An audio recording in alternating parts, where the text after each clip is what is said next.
నేను ఎప్పుడు తిరుగుతున్నప్పుడు ఆటో వెనకాల ఉన్న మీరు ఏదైతే రాస్తారో చదువుతూ ఉంటా. ఒక కొటేషన్ నాకు బాగా నచ్చింది.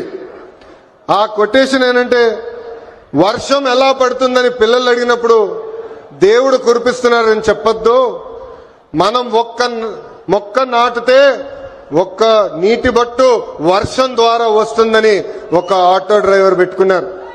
అంటే ప్రకృతి పట్ల మనకున్న బాధ్యత ఆ ఆటో డ్రైవర్ ఈరోజు సమాజానికి నేర్పిస్తున్నారు. ఇంకొక ఆటో డ్రైవర్ కొటేషన్ చూసా, అందరూ బాగుండాలి, దాంట్లో నేను కూడా బాగుండాలని చెప్పారు.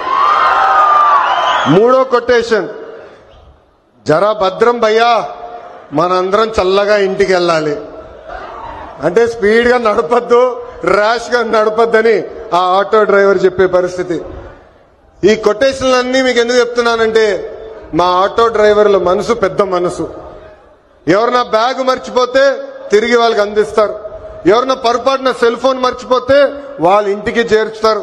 అంతేకాదు, విలువైన వస్త్రాలు దొరికితే ఏకంగా మా పోలీస్ సోదరుల దగ్గరికి వెళ్ళి డబ్బులో లేని వస్త్రాలు దొరికినాయి, ఇది మీరు జాగ్రత్త వాళ్ళకి చేర్చాలని చెప్పే పెద్ద మనసు ఉన్న వ్యక్తులు మా ఆటో డ్రైవర్లు.